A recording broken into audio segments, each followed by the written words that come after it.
चतुर नाम बपु एक, इनके पद वंदन किए नाशे विघ्न अनेक। बंदौ गुरुपद कंज कृपा सिंधु नर रूप हरि, महामोह तम पुंज जासु बचन रवि कर निकर। श्री राम जय जय राम। श्री राम जय जय राम। श्री राम जय जय राम। श्री राम जय जय राम।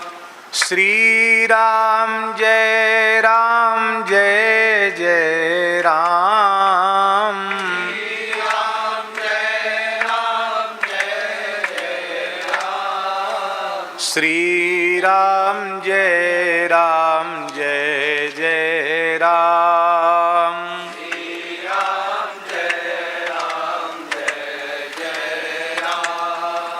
श्री राम जय जय राम। श्री राम जय जय राम। श्री राम जय जय राम। श्री राम जय जय राम।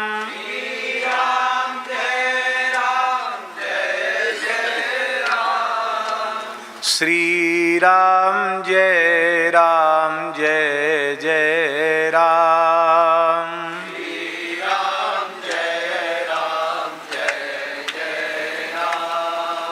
सीताराम जय सीताराम।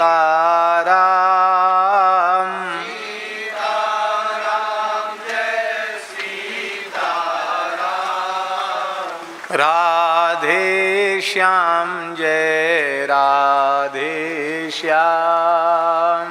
राधे श्याम जय राधे श्याम। जय जय श्यामा जय जय श्याम। जय जय श्यामा जय जय श्याम।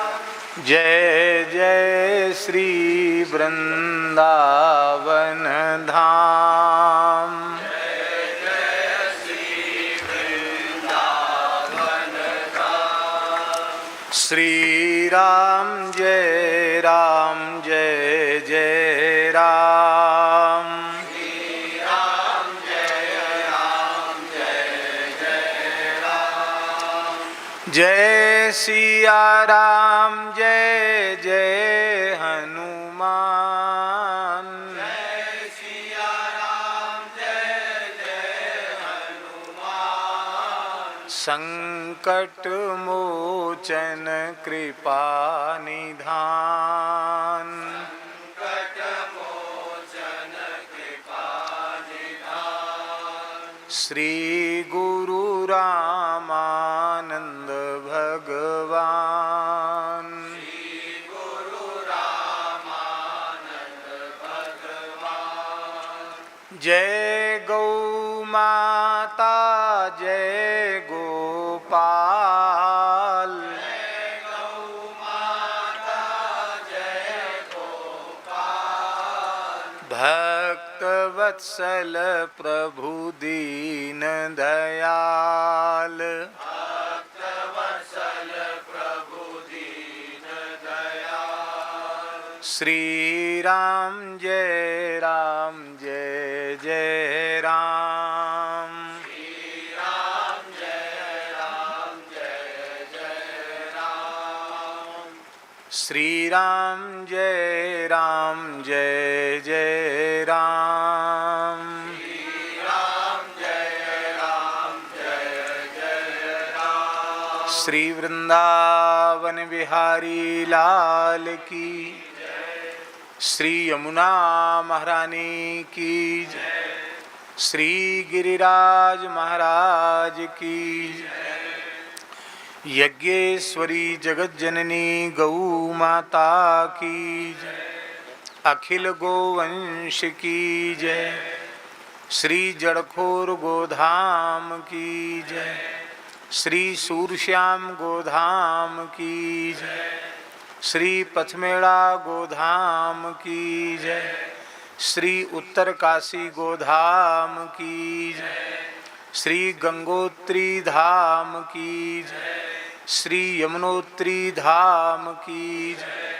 श्री केदारनाथ धाम की जय। श्री बद्रीनाथ धाम की जय। श्री उत्तर काशी विश्वनाथ भगवान की जय। श्री गणेश जी महाराज की जय। श्री कार्तिकेय जी महाराज की जय। श्री अन्नपूर्णा माता की जय। श्री अष्टभैरव जी महाराज की जय। श्री दत्तात्रेय भगवान की जय। श्री केदारनाथ भगवान की जय। सब संतन की जय। सब भक्तन की जय। सब विप्रन की जय। सद्गुरुदेव श्री पहाड़ी बाबा जी महाराज की जय। सद्गुरुदेव श्री भक्तमाली जी महाराज की जय।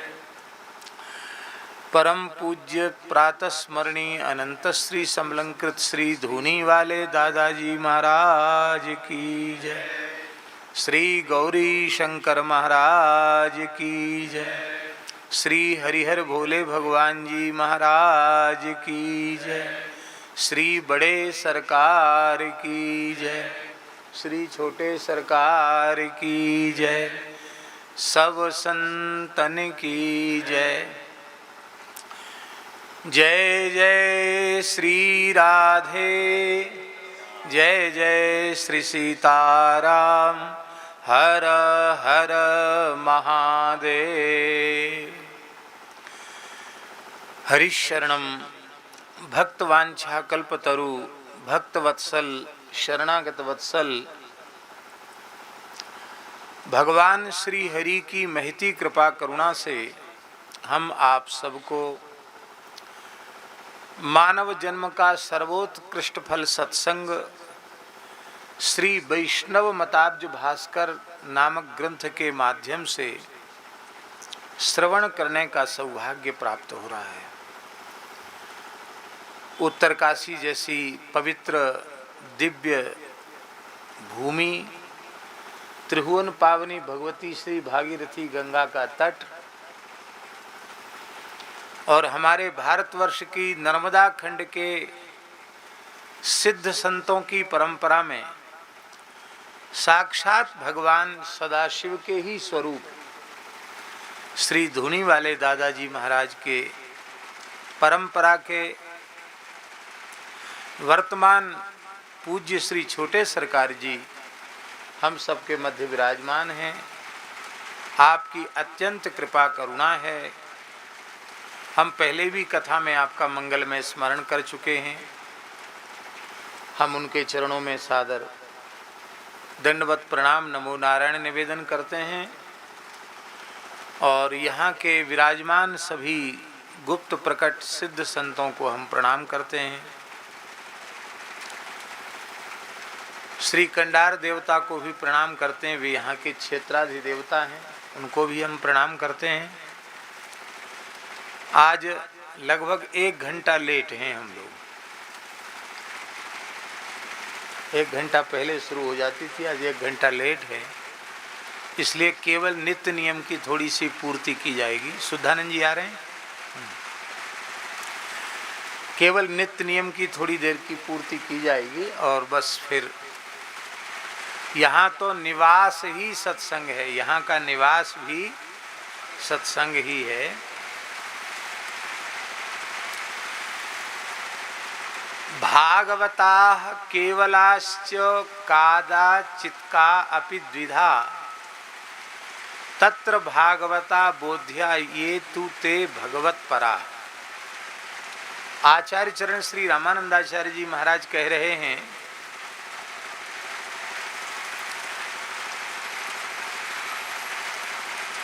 भगवान के जो भक्त हैं भागवत, वो भी दो प्रकार के होते हैं।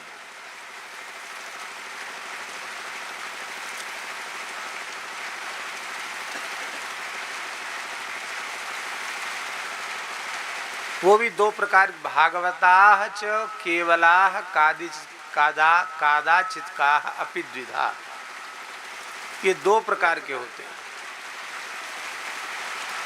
कहने का आशय ये है कि एक तो भगवान के नित्य भागवत हैं, जिनमें स्वयंभूर नारदः शंभु कुमारः कपिलो मनुः प्रह्लादो जनको भीष्मो बलिर्वैयासिकिर्वयम् द्वादशैते विजानीमो धर्मं भागवतं भटाः गुह्यं विशुद्धं दुर्बोधं यज ज्ञात्वामृतमश्नुते। भागवत धर्म को जानने वाले 12 आचार्य हैं, जो भगवान के तत्व को, भगवान के रहस्य को ठीक से जानते हैं। उनमें सबसे पहले हैं श्री ब्रह्मा जी, नारद जी, भगवान शिव, स्वयंभूर नारद शंभु कुमार सनकादिक भगवान, सनक सनंदन सनातन सनत कुमार, कपिल भगवान, स्वयंभूर नारद शंभु कुमार कपिलो मनु, श्री मनु जी महाराज, प्रहलाद जी महाराज, जनक जी महाराज, भीष्म जी महाराज, बलि जी महाराज और वैयासिकी माने सुखदेव जी महाराज, और 12वें श्री यमराज धर्मराज। ये 12 भागवत धर्म के ज्ञाता हैं।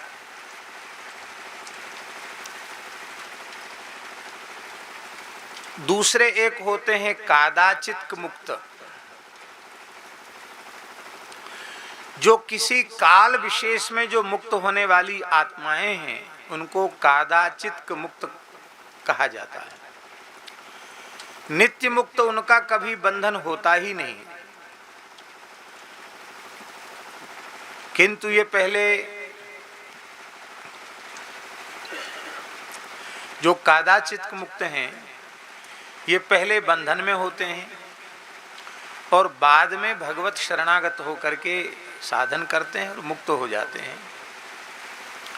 निर्मल अंतःकरण वाली मुमुक्षु जो आत्माएं हैं, वो सद्गुरु का आश्रय लेकर के, उनके उपदेश का श्रवण करके और सद्गुरु की कृपा से उस परम गुह्य परमार्थ दिव्य तत्व को, ब्रह्म तत्व को, भगवत तत्व को गुरु कृपा से जानते। क्योंकि उपनिषद में लिखा है, तद विज्ञानार्थम स गुरुमेवाभिगच्छेत् समित पाणि श्रोत्रियम ब्रह्मनिष्ठम। गुरु कृपा के बिना कोई ब्रह्म तत्व, भगवत तत्व, ईश्वर तत्व समझ नहीं सकता। और गुरु को भी वो मनुष्य के आकार में नहीं देखते हैं, मानवाकार में होते हुए भी गुरु तत्व के प्रति भगवत भाव रखते हैं। हमारे जैसे जीव को भगवान की प्राप्ति अत्यंत कठिन थी, तो भगवान ने सोचा ये बेचारा हमारा अंशभूत जीव है, ये मेरे निकट तक कैसे पहुँचे। तो वे करुणामय भगवान ही गुरु का आकार लेकर के हमारे सामने आए हैं और स्वयं भक्त बनकर, उपासक बनकर, और हमको सिखा रहे हैं कि इस पद्धति से चलकर तुम भगवान के चरण कमलों को प्राप्त कर सकते हो। ये भाव शिष्य के भीतर होना चाहिए, गुरु के भीतर नहीं। गुरु के भीतर तो यही होना चाहिए कि मैं भगवान का सेवक हूँ, भगवान का दास हूँ, मैं अपने गुरु महाराज का दास हूँ। आज सरकार ने बहुत अच्छी बात बताई अपने गुरुदेव के बारे में। आपने कहा कि देखो भाई, ये हमारा शिष्य है और हम गुरु हैं और ये चेला है, ये संबंध रखोगे तो भार आ जाएगा सिर पर। भाई जिसको चेला मानोगे उसका भार सिर पर लेना पड़ेगा। इसलिए कुछ नहीं, हम सब दादाजी के बाल गोपाल हैं। एक ही भाव रखो, सब दादाजी के बाल गोपाल हैं। ये है उनकी गुरु निष्ठा। ये उनकी क्या है? ये उनकी आचार्य निष्ठा, गुरु निष्ठा। भाई हम तो दादाजी कहते हमसे सब करवाते, रुद्राभिषेक भी करवाते, विष्णु सहस्रनाम भी करवाते, आज्ञा देते रहते, शिव महिम्न करो, शिव तांडव करो, सब आज्ञा देते रहते। और स्वयं तो कभी एकांत में होते तो बस दादाजी दादाजी दादाजी दादाजी दादा स्मरण करके दादाजी का भाव विभोर हो जाता।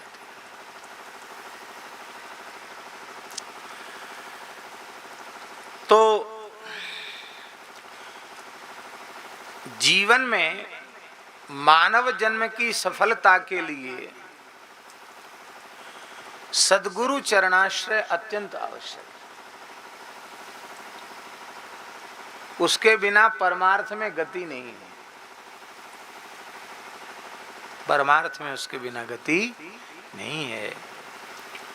तो फिर उनकी शरणागति लेकर के उनकी कृपा से प्राप्त ब्रह्म विद्या के अनुष्ठान के द्वारा संसार के बंधन का नाश करके अर्चिरादि मार्ग, जो दिव्य तेजोमय प्रकाशमय मार्ग है, उस मार्ग से इस प्रकृति मंडल की सीमा का अतिक्रमण करते हुए वो त्रिपाद विभूति जो भगवान का नित्य साकेत गोलोक वैकुंठ है, उसमें वे जाते हैं।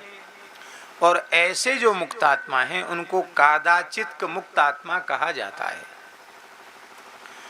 इनका पुनः संसार बंधन होता नहीं है, जिसके लिए भगवान ने कहा गीता जी में, न तद्भासयते सूर्यो न शशांको न पावकः यद गत्वा न निवर्तन्ते तद्धाम परमं मम। ब्रह्मलोक तक पहुंचकर जीव को लौट के संसार में आना पड़ेगा, पर भगवान की नित्य सन्निधि प्राप्त करने के बाद लौटकर फिर संसार में नहीं आना पड़ेगा। क्योंकि बार बार वेद भगवान उद्घोष कर रहे हैं, न स पुनरावर्तते न स पुनरावर्तते न स पुनरावर्तते। वो लौट कर फिर आता नहीं दुखमय संसार में। अपने स्वरूप से एस संप्रसादोस्माच्छरीयात् समुत्थाय परम ज्योतिरुत्पद रूप संपद्य स्वेन रूपेणाभि निष्पद्यते। छांदोग्य उपनिषद में यह बात लिखी है कि आत्मा जो सूक्ष्म शरीर है, उस सूक्ष्म शरीर से निकलकर अर्चिरादि मार्ग से जाकर परब्रह्म को प्राप्त करके अपने रूप से आविर्भूत होती है। अपने रूप, जिस स्वरूप में माया का लेश भी कहीं नहीं है, उस अपने नित्य स्वरूप में वह भगवान को प्राप्त होती है। और फिर जब मुक्त हो जाता है वह, तो सर्वम ह पश्यति पश्यः पश्यति। फिर मुक्त सभी विशेषणों वाले परब्रह्म का वह अनुभव करने लग जाते हैं। और इन कादाचित मुक्त आत्माओं में, कादाचित माने जो सदा सर्वदा से मुक्त नहीं है, साधन करके गुरु कृपा से संसार चक्र से जो छूटते हैं उनको कादाचित मुक्त कहते हैं। उनमें भी दो भेद हैं। एक है केवल भागवत और दूसरे हैं केवल। क्या? एक है भागवत और एक है केवल। अब भागवत और केवल में अंतर क्या है?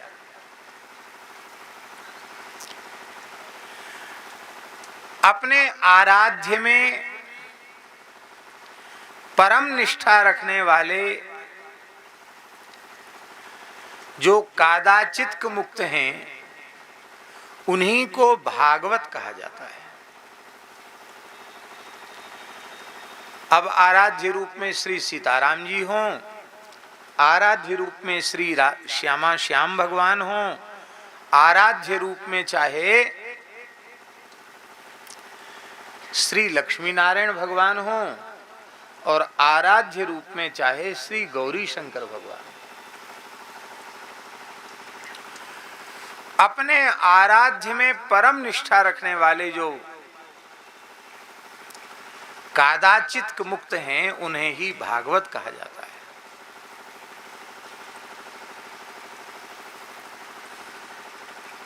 अब केवल भागवत की चर्चा आगे करेंगे, पहले भागवत को स्पष्ट कर रहे हैं। भगवद भोग्य भूत्यादि साक्षात्कार सुखाश्रया श्री राम मानसा नित्यं तदनुध्यान तत्परा केचित् गुणानुसंधान पराः कैंकर्य तत्पराः इत्थम महर्षिभिः प्रोक्ता द्विविधा भगवत पराः। भगवत परायण भी दो प्रकार के होते हैं। एक तो ऐसे होते हैं कि वे श्री रामचंद्र भगवान में ही उनकी वृत्ति निरंतर स्थित रहती है। वे निरंतर भगवान श्री रामचंद्र का ध्यान करते रहते हैं और भगवत परायण श्री राम परायण होकर के भगवान के अनुभव के योग्य, भगवान के अनुभाव्य विभूति आदि के साक्षात्कार से आनंदित होते रहते हैं, निरंतर भगवान का ही अनुभव करते रहते हैं।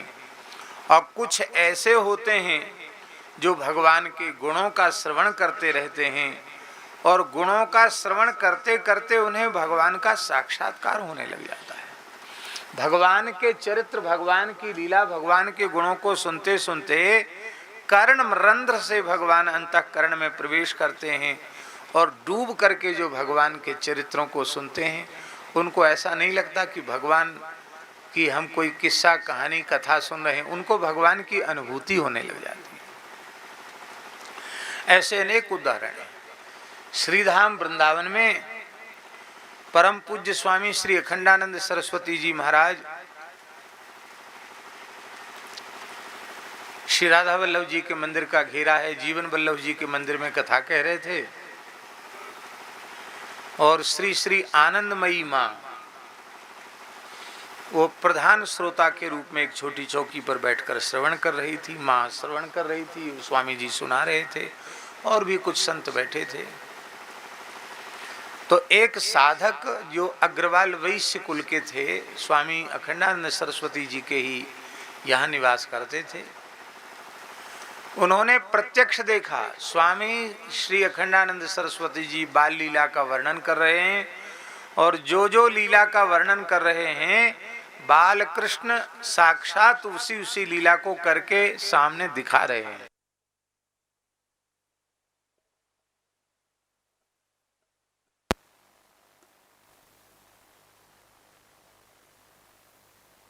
भगवान का अनुभव कर लेते हैं और फिर निरंतर भगवान के कैंकर्य में, भगवान की सेवा में तत्पर रहते हैं। इस प्रकार से महापुरुषों ने, महर्षियों ने दो प्रकार के भेद उनके कहे हैं।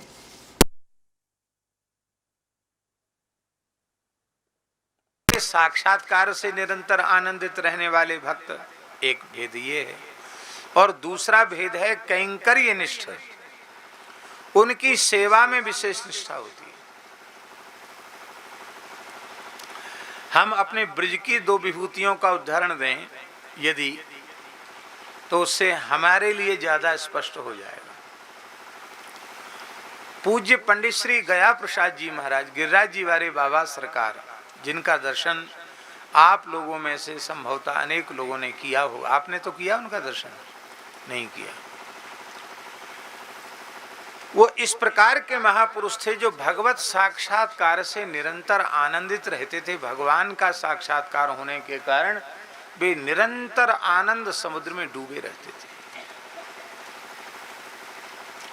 एक जैसी रहनी, एक जैसी अवस्था बहुत लंबे समय तक उन्होंने अनुभव की और उसी अवस्था में उन्होंने भगवान की नित्य सन्निधि प्राप्त की। ब्रज के एक महान संत जिनका जीवन चरित्र प्रत्येक साधक को अवश्य पढ़ना चाहिए, ऐसा जीवन चरित्र है, अद्भुत जीवन चरित्र है।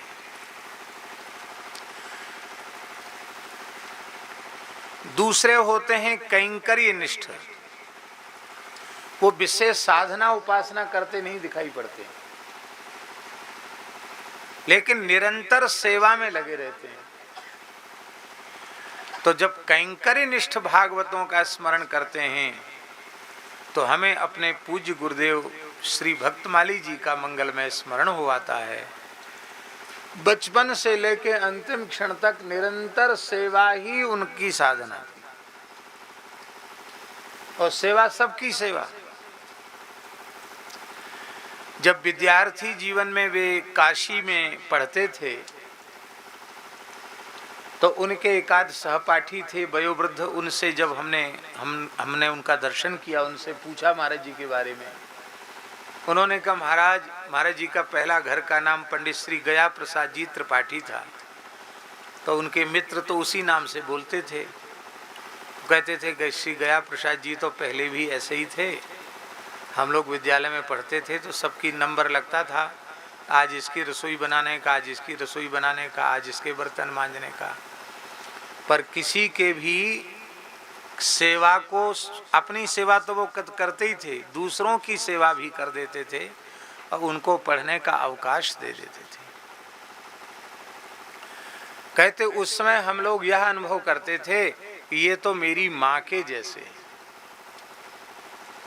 सेवा उनका स्वभाव था।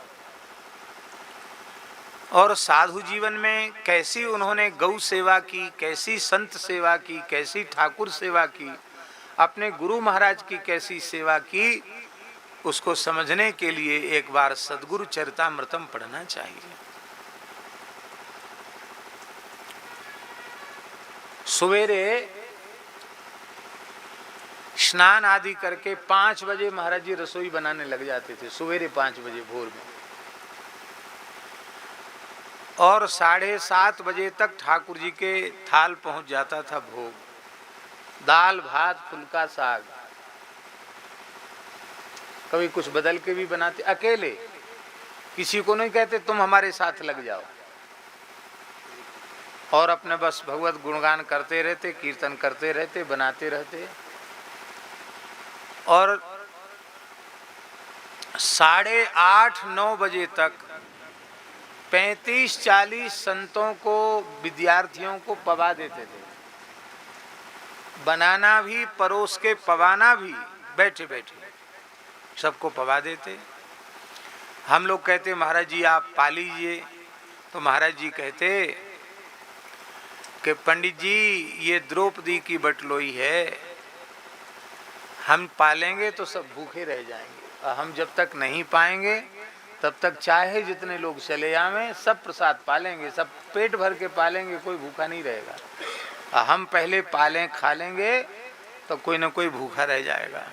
और ऐसा होता, कई बार महाराज जी को कहीं आवश्यक जाना होता और महाराज जी थोड़ा पाके चले जाते तो पीछे से 2-4 लोग रह जाते बाकी, और महाराज जी रहते तो सबको पवाने के बाद भी कुछ न कुछ थोड़ा बहुत बच जाता। किसी की भी जूठी थाली, कोई विद्यार्थी जूठी थाली छोड़ दे, साधु छोड़ दे, गृहस्थ कोई भक्त आकर छोड़ दे, ये नहीं कहते कि जूठा मांजो, प्रेम से उठाकर उसकी थाली मांज देते, नाली साफ कर देते। जो सबसे छोटा काम, इतने बड़े महापुरुष होकर के, सेवा उनका स्वभाव था। और बुंदेलखंड में महाराज जी के निमंत्रण होते थे, ऐसा निमंत्रण आप सुनेंगे तो आश्चर्यचकित हो जाएंगे। महाराज आपका हमारे यहाँ न्योता है। महाराज कहते ठीक है, तो सब तैयारी कर देना। तो गैया के गोबर से लीप करके नया चूल्हा, लकड़ी, कंडा सब रख देता, सूखा सामान रख देता, बर्तन मांज कर सब रख देता, और महाराज जी उसके घर पहुंच जाते सवेरे, अकेले ही पूरी रसोई बनाते। घर के साथ में 5-7 संत उनका तो बने गई, और इतना बनाते कि उसके घर के सब खा लें, आसपास के भी कोई कुटुंब के आ जाएं तो खा लें। 25-30 मूर्ति की, 50 मूर्ति तक की रसोई बनाते आराम से, किसी को घुसने नहीं देते रसोई में।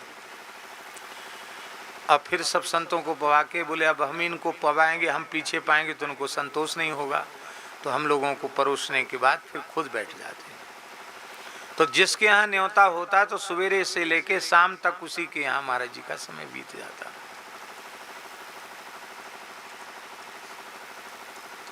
और वो दक्षिणा देते थे महाराज को, 1 रुपया या 2 रुपया।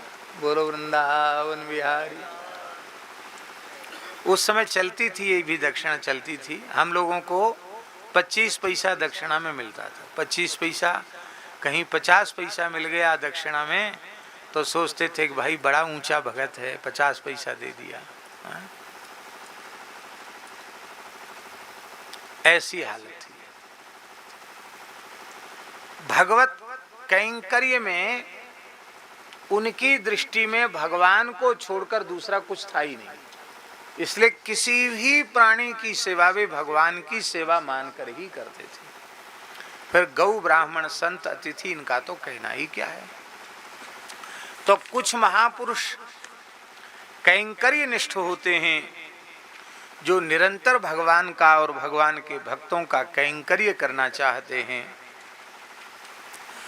उनमें भी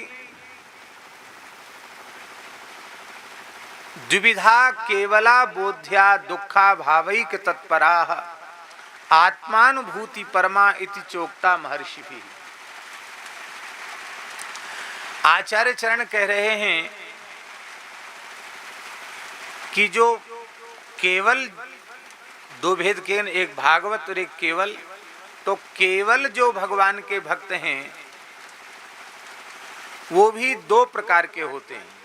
केवल भक्त भी 2 प्रकार के होते हैं, एक दुखा भावैक तत्पर और एक आत्मानुभूति परम। दुखा भावैक तत्पर कौन है? केवल नाम वाले जो भगवान के भक्त हैं, जो कदाचित मुक्तों की श्रेणी में आते हैं, उनको दुख का स्पर्श नहीं होता है, क्योंकि निरंतर भगवान के आनंद की अनुभूति करने के कारण वे उसी में डूबे रहते हैं। वो आत्मा ज्ञानानंद रूप है, ब्रह्मात्मक है। साधन काल में आत्मा के यथार्थ स्वरूप का शास्त्र से परोक्ष ज्ञान नहीं हुआ, अतः आत्मा के यथार्थ स्वरूप का साक्षात्कार भी इन्हें नहीं हो पाया। इसलिए इन्हें अर्चिरादि मार्ग प्राप्त नहीं होता। इस कारण ये दुखा भावैक तत्पर जो भक्त हैं ये प्राकृत लोक में ही निवास करते हैं। इन्हें आत्मा के यथार्थ स्वरूप का अनुभव नहीं होता। कर्मजन्य शरीर का संबंध होने से दुख अपरिहार्य होता है। इनकी शरीर रहित अवस्था होने से दुख नहीं होता, दुखा भाव होता है। ये ब्रह्मात्मक आत्मानुभव और ब्रह्मानुभव दोनों ही प्राप्त नहीं कर पाते हैं। केवल जीवों की अपेक्षा दुखों से मुक्त होने के कारण ये मुक्तों की कोटि में परिगणित होते हैं, पूरी तरह मुक्त नहीं हो पाते हैं। इन्हें प्राप्त होने वाला जो कैवल्य है वो भी विनाशी है। यामुनाचार्य जी ने भी इसे विनाशी कहा है। ब्रह्म साक्षात्कार, ब्रह्मात्मक आत्म साक्षात्कार से ही बंधन का हेतु जो कर्मरूप अविद्या है उसका नाश होता है और आत्म साक्षात्कार से जीव का परम कल्याण होता है। दूसरे जो साधक हैं, भक्त हैं, उन्हें आत्मानुभूति परम कहते हैं। जो केवल नाम वाले कदाचित मुक्त अपने ब्रह्मात्मक आत्मस्वरूप की अनुभूति में निरंतर लगे रहते हैं, वे आत्मानुभूति परायण केवल आत्मानुभूति परम कहलाते हैं। कैवल्य एक प्रकार का मोक्ष है, उसकी भी विस्तृत व्याख्या महानुभावों ने, आचार्य चरण ने की है। वेदांत शास्त्र के अनुसार उसको समझना चाहिए। अब ग्रंथकार श्री सुरसुरानंद जी जो उनके शिष्य हैं, उनके 7वें प्रश्न का उत्तर दे रहे हैं।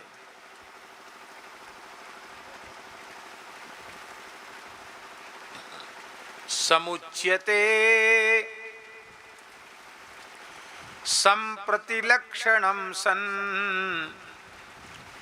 महात्मनां सद्गुण वैष्णवानां विरंचि शंभुश्रित रामचंद्र पादारविंद स्थित चेतसान्तु। कितनी बढ़िया जून के महीना में, जेठ के महीना में इतना बढ़िया एसी कहीं नहीं मिलेगा जैसा भगवान एसी लगा रहे हैं। हम इसको अब पूर्ण ही करेंगे क्योंकि मौसम इस प्रकार का हो रहा है।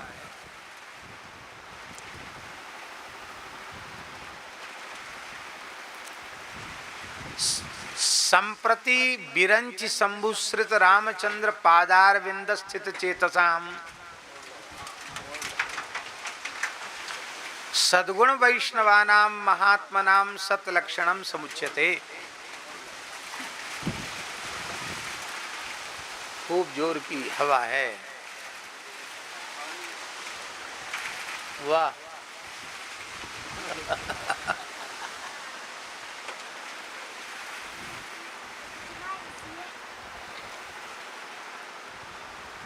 श्री ब्रह्मा जी भगवान शिव जिन श्री रामचंद्र प्रभु के चरण कमलों का निरंतर चिंतन करते हैं, शिव विरंचिनुतम शरण्यम, जो शिवजी ब्रह्मा जी के द्वारा नमस्कृत हैं और उनके शरण ग्रहण करने के योग्य हैं, शरण्य हैं, ऐसे भगवान श्री राम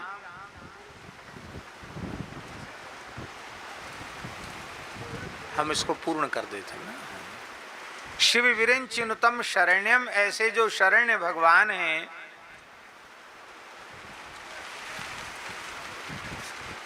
उनके चरण कमल, श्री रामचंद्र के चरण कमल,